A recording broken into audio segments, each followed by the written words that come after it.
The Sharper Image is a store known for its electronic gadgets. It's not actually a computer store. You won't find anything for sale in here that actually has a disk drive, a keyboard, and a monitor. But virtually everything for sale in here does have a computer chip or two hidden inside it. Indeed, the worlds of computer technology and consumer electronics are quickly merging. Today, we'll take a look at the growing role of computers in consumer electronics as we visit the annual Consumer Electronics Show in Las Vegas on this special edition of the Computer Chronicles.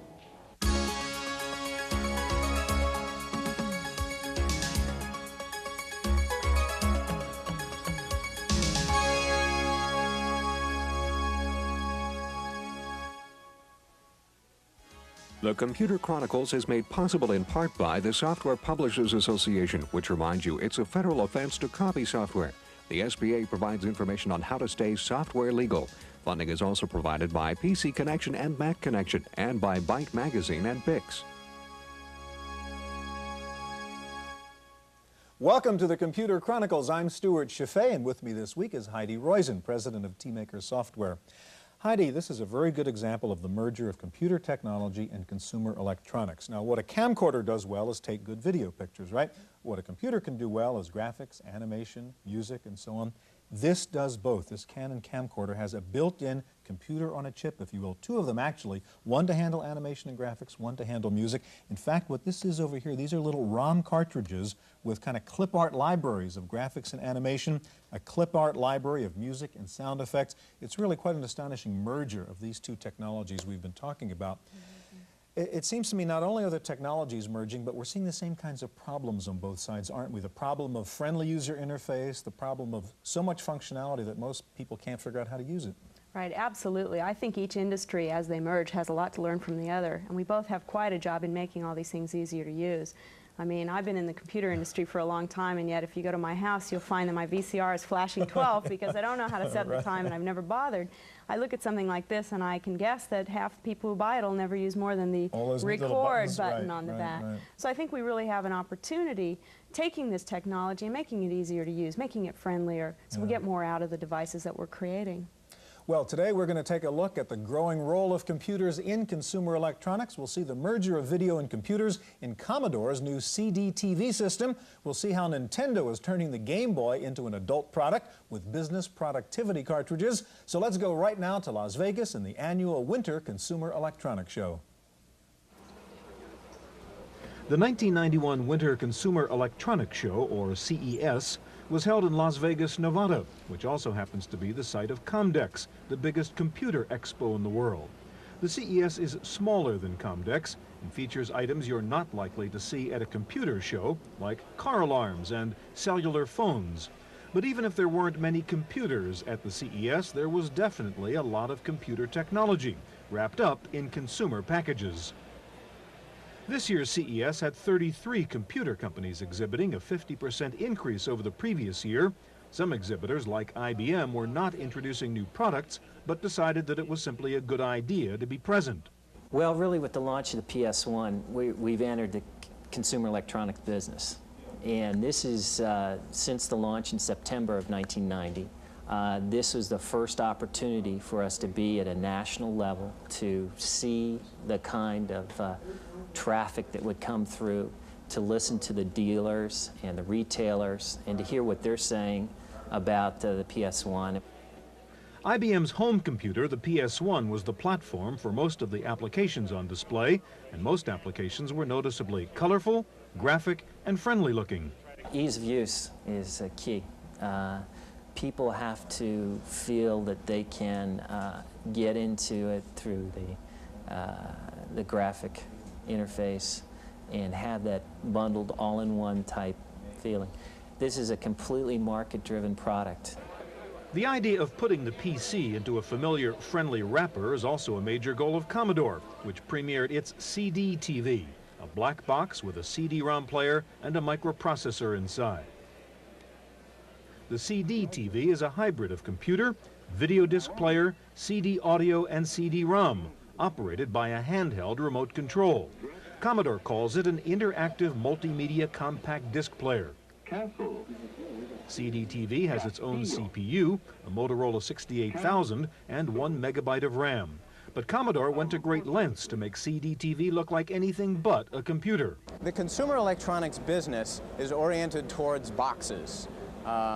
We are not selling a computer here, and we're not particularly selling a component that is separable from a CD player. The CD-ROM drive is an integral part of the player itself. So we took the very simple elements that I described and put them into one simple box, and that made sense at the right price point, which is about $1,000. Nice consumer price. The CD-TV unit looks like a large CD audio player with more sophisticated input and output devices. The TV-like infrared remote control has a number keypad and arrow keys. At the back of the CD player, you'll find audio and video jacks, as well as parallel and serial ports. There's even an interface for a floppy disk drive. Instead of a hard disk, the CD-TV player has a memory card port, where users can store data on 512K smart cards. We decided to package it like a piece of fine audio gear to make it very user-friendly and usable in a living room environment. We really didn't want to build a computer. We wanted to build an entertainment and educational platform for the whole family. It's sort of the center of the educational hearth, if you would, or the center of the library of the future. And in a library you have movies and sounds and books of fiction, books of reference, and we wanted to bring all that together into the home. The Commodore booth contained a cross-section of CD-TV applications from the entertaining to the instructive. Discus Knowledge Research demonstrated CD-TV software called Discus Books to teach reading skills to youngsters. The interface may look like a book, but the CD-TV technology makes it interactive. And carried off control. Discus children's books are multilingual, and children can pause the story at any point to get a translation.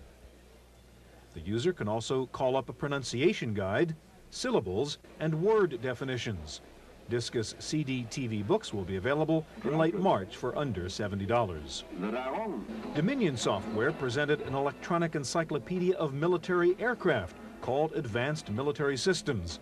The CD-based guide contains 1,500 photos of military aircraft, along with a voice description or music on the CD's audio track. All-weather bomber. It is used for close air support, interdiction, and deep strike. Advanced Military Systems will be available for CD-TV players this spring for under $40. It's really a new type of category. Laserdisc, for example, gives you movies, but it's a fairly linear process. CD audio gives you sound, but again, it's a fairly linear process. CD-TV gives you this capability of having reference works where you can explore and move throughout vast amounts of information at will. The entertainment potential of CD-TV was demonstrated at the Tiger Media display. The Case of the Cautious Condor is the first of a series of interactive mysteries called Airwave Adventures, styled after 1930s era radio dramas. In my country, a gentleman would not insult the lady by fighting in her presence. Cautious Condor combines elements of computer adventure games with colorful comic book style images. A narrative soundtrack and music complete the mood. Cautious Condor will be available by the end of March for about $50. The CD-TV player comes with a MIDI port or musical instrument digital interface. The MIDI connection allows CD-TV users to manipulate digitally recorded music, much like a synthesizer. CD-TV will also play CD plus G, or compact disc plus graphics, a kind of MTV on CD.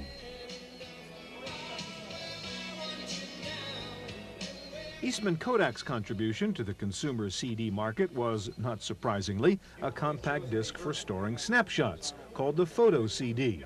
The CD-based storage system begins with a high-resolution 35mm film scanner for sale to professional photo labs. Customers would bring their film for processing and get a CD transfer at the same time. Amateur photographers could archive their photos to CD until the disc has reached its capacity of 100 images. Like the audio version, the photo CD is not erasable once recorded. Kodak claims that its image compression technique can shrink the amount of storage space required by 2/3, down from 18 to 6 megabytes per image. The Kodak introduction was an early announcement, to say the least. Product will not be available until late 1992, but Kodak hopes the early introduction will give developers enough lead time to provide the application software. The Kenwood Corporation was also playing the advanced preview game as it demonstrated a prototype CD write-once system designed for home use. The write-once recorder will produce CD audio discs for playback in any standard CD player. No price or release date was announced. Finally, Sansui offered a solution to those CD owners whose CD audio libraries are getting just too big, a robot CD changer that can handle up to 5 discs at once. A robot arm moves discs from a storage well to the player as each selection is finished. The $240 changer features random play, 16-track random access, and 4-way repeat. Cycle time between discs is less than 3 seconds.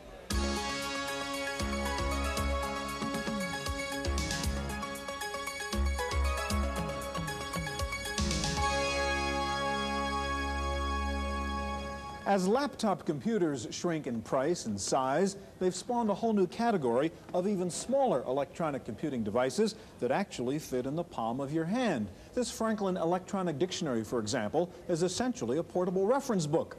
But at this year's CES, we found a whole new generation of pocket-sized portables that offer a lot more than just words. This year's CES had plenty of big, splashy booths, each trying to be different enough to attract buyers' attention. Paradoxically, these oversized displays were often promoting the reduced dimensions of their smallest products. Franklin Computer introduced a palm-sized electronic version of the concise Columbia Encyclopedia, weighing less than 12 ounces. The handheld unit can search by keywords or by year, topic, or main idea.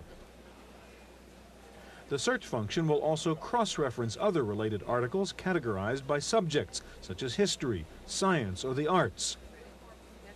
The software can search by synonym as well. By typing novelists, for example, you'll also get a list of those described as authors and writers. The $400 encyclopedia features phonetic spelling correction, so the user can enter a term or proper name phonetically and still retrieve the subject and the proper spelling. Franklin also unveiled a Spanish-English translator with a voice chip for non-native speakers learning English. The Franklin Spanish Master uses recorded human speech to teach the proper pronunciation of a word in its entirety and phoneme by phoneme.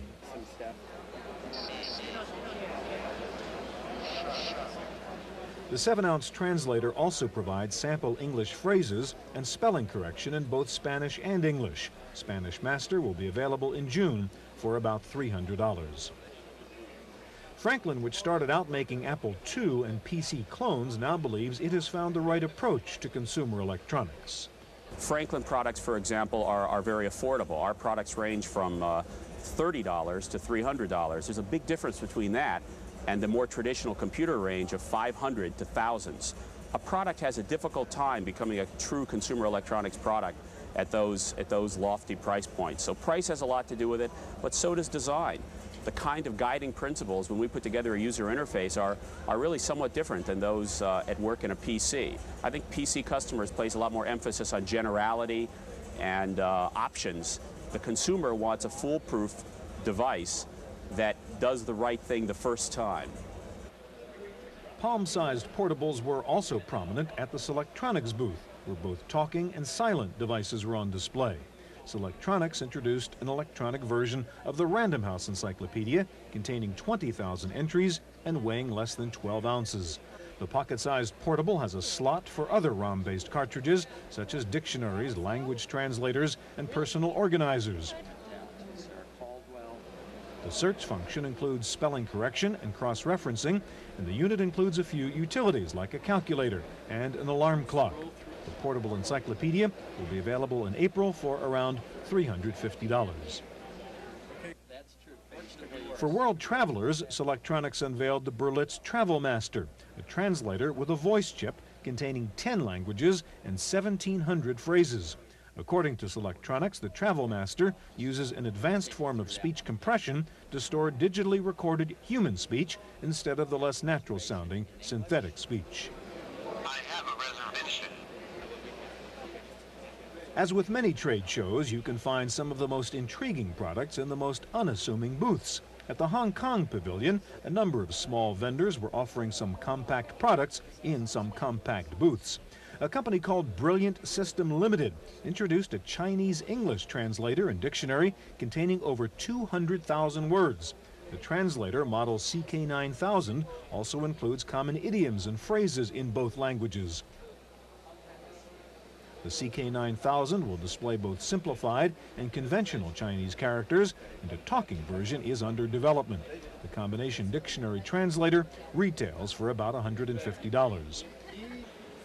At least 2 computer companies chose CES as the launching pad for some budget-priced laptop computers. Brother introduced a new category of laptop machine they called work organizers. Brother is eager to stress that the PowerNote laptop is neither a portable computer nor a pocket-type personal organizer, but a hybrid. The 5-pound PowerNote, about the size of a thick notebook, has built-in software. Instead of a DOS prompt, users get a menu listing the applications, an ASCII file transfer program for PCs, a text processor, address book, calculator, alarm clock, calendar, spreadsheet, and an optional fax modem. The PowerNote has a 14-line backlit LCD display, 32K of RAM, and a proprietary 240K floppy disk drive. With its rechargeable battery, the laptop will run for up to 8 hours. Brother expects to ship the PowerNote in April. The suggested retail price will be under $500. Laser Computer, once known for low-cost clones of the Apple II, unveiled a very slim IBM-compatible called the PC-4. Like the Brother PowerNote, PC-4 is more like a portable electronic notebook than a replacement for your desktop computer. It comes with a ROM-based software package suitable for travelers, including word processor and Lotus-compatible spreadsheet. For business people with a hectic schedule, there's an appointment book, telephone directory, alarm clock, and file transfer utilities. The PC-4 is a true lightweight at under 2 pounds, and it comes with an expansion slot for custom applications. The PC-4 IBM version sells for $250, while the Mac version, due out in December, will sell for about $270.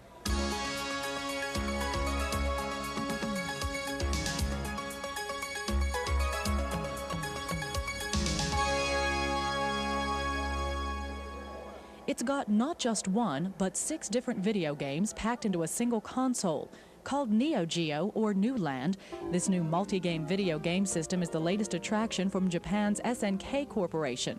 Each game cartridge operates off of a powerful 16-bit main microprocessor, and because it's got 64 megabytes of ROM, each Neo Geo game has superior graphics, including 3D effects and sound capabilities.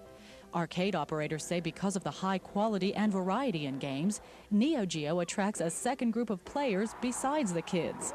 We're finding that not only appeals to the youngsters, but to the older players as well, because it has things like golf and baseball that if a parent is walking by and sees the game, they'll try it because they know what golf and baseball are all about, as opposed to walking up to a shoot-'em-up type of game where they might not know where they're trying to get to. SNK has spruced up the video game console by adding a jack for headphones as well as a slot for a memory card. You can stick that into the game at the end of your play, put it in there, and you can start from that point when you play it again. For those that have played video games, even at home, you know you have to go through many levels to reach the finish. And with this memory card, you can stick it in from the level that you started when you finished the last time.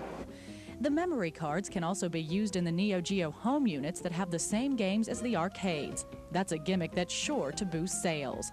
For the Computer Chronicles, I'm Maria Gabriel.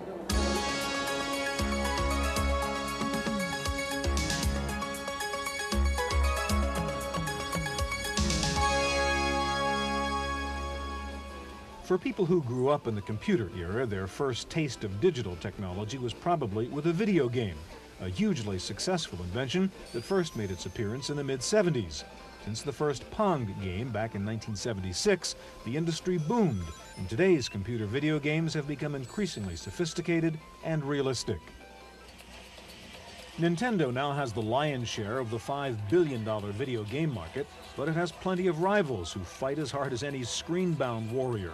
This year's CES showed the unmistakable impact of new computer technology on new game technology. Sega of America brought out a portable color system to compete directly with Nintendo's ubiquitous Game Boy. The Sega Game Gear features a backlit, high-resolution 3-inch screen displaying up to 32 colors. Game Gear also offers stereo sound, and the unit can be transformed into a television tuner with an adapter due out in the fall of this year. Sega will offer Game Gear versions of 2 new games, one featuring a well-known mouse, the other a less renowned hedgehog. Portable video games sell in quantities that would astonish any computer hardware maker. Over 40,000 Game Gears were sold in Japan within 2 days of its introduction. A month later, back orders exceeded 600,000 units. On this side of the Pacific, Sega plans to start shipping the Game Gear in April for a suggested price of about $160. Game cartridges will sell for about $30. Nintendo had some new games and accessories on display, but the 16-bit Super Famicom, already for sale in Japan, was not among them. Inside the enormous Nintendo Pavilion, the company demonstrated its 4-player adapter, a set of cables that permits head-to-head competition among 4 players. The adapter sells for under $30. Nolan Bushnell, inventor of Pong, the first video game, predicts even more interaction between computer chips and consumer electronics. I believe that all of consumer electronics is in fact merging and becoming more computer-esque, if you would. You don't need to hit people over the head that there's a computer in it. What you really want to do is have the tool, have the computer be a tool for you, not necessarily have you go through a big training thing so that you can use your equipment. You want the computer to be smarter than you are, and make it easier for you instead of have to train to operate this machine.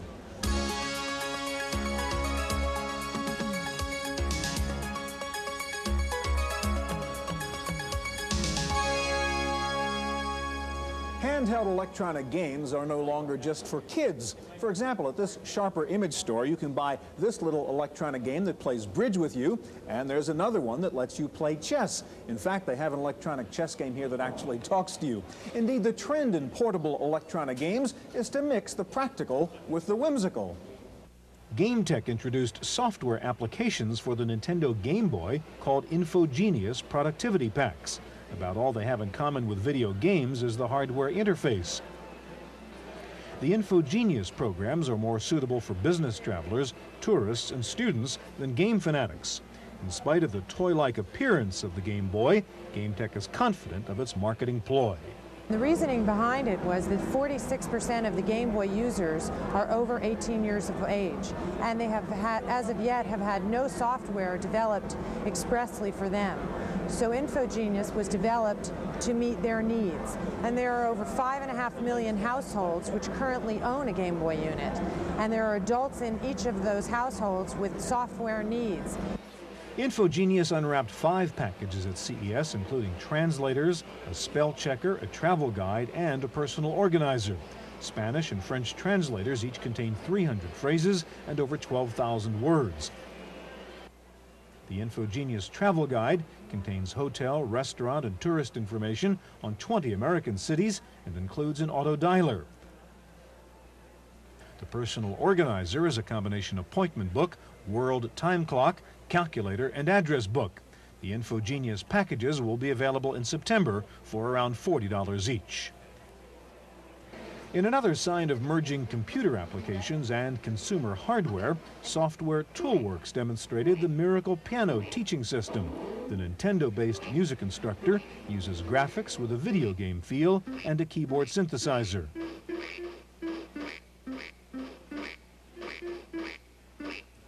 The Miracle system blends video game lessons with technology more common to computers, such as music notation software and a MIDI port. The system includes a software function that customizes lessons to the learning level of the student. Miracle Piano for Nintendo retails for about $350.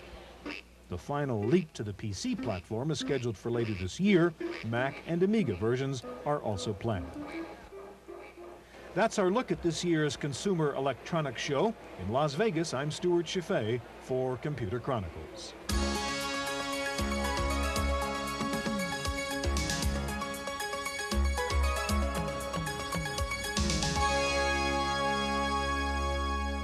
In the random access file this week, Hewlett-Packard has introduced the new Vectra 48633T.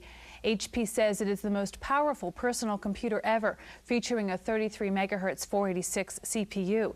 The base price for the 48633T is $9,500, but HP says the new Vectra computer can take the place of several less powerful PCs. The Vectra 486 can reportedly run a network with 200 terminals and can handle 100 Unix users simultaneously. Panasonic has announced a new 34-pin dot matrix printer based on the popular KXP 1124 model. The new KXP 1124i still has a list price of about $500, but it has many new features, including a super letter quality font, a larger print buffer, and quieter operation. Taking a look at this week's top 10 software titles for the PC, PC Connection reports that TurboTax from Chipsoft is in the #1 position, with Andrew Tobias's Tax Cut 1990 taxes in second. Third is Expanded Memory Manager, followed by Quicken. PC Tools Deluxe is in 5th place. Rounding out the top 10 PC titles are Managing Your Money, Entertainment Pack for Windows, Windows 3.0, Hijack 2.0, and Procom Plus. Next up, Paul Schindler in this week's software review. I got this from a computer company, and I just love it. If you're still the ray gun type, consider this dandy new arcade game, Sky Shadow, from the makers of the vastly popular Crystal Quest. Now, if I hadn't told you this was another product from the same people, you might have guessed from the sound effects. Just listen. Yes, that old sense of humor is back in a new game. There's no deep philosophy, no fancy text, just a simple shoot-'em-up arcade game. Well, actually, it isn't so simple. Some things you run into are good for you, and some are not. These stars, for example, eat away at your shields. Lines are disastrous. Losing is an unambiguous experience. You get the cosmic raspberry. You get points for bombing, but not for bombing your own side. Just listen to the sound it makes when you eat a smiley face. Sky Shadow is $50 from Cassidy & Green in Carmel, California. For the Computer Chronicles, I'm Paul Schindler. GCC Technologies has dropped the price of its laser printer to below $1,000. The company cut the price of its personal laser printer 2 from $13.99 to only $9.99. The PLP2 is a quick-draw laser printer designed to work with the Macintosh. It prints 4 pages per minute at a resolution of 300 dots per inch. And finally, a new weekly computer industry newsletter is trying to get the jump on competitors by delivering via email and fax. Computer Industry Week will prepare the week's news summary over the weekend and fax or email it to you so it can be on your desk when you arrive Monday morning. Well, that's it for this week's Computer Chronicles. I'm Kate McGargy. The Computer Chronicles is made possible in part by the Software Publishers Association, which reminds you it's a federal offense to copy software. The SBA provides information on how to stay software legal. Funding is also provided by PC Connection and Mac Connection, and by Byte Magazine and Bix.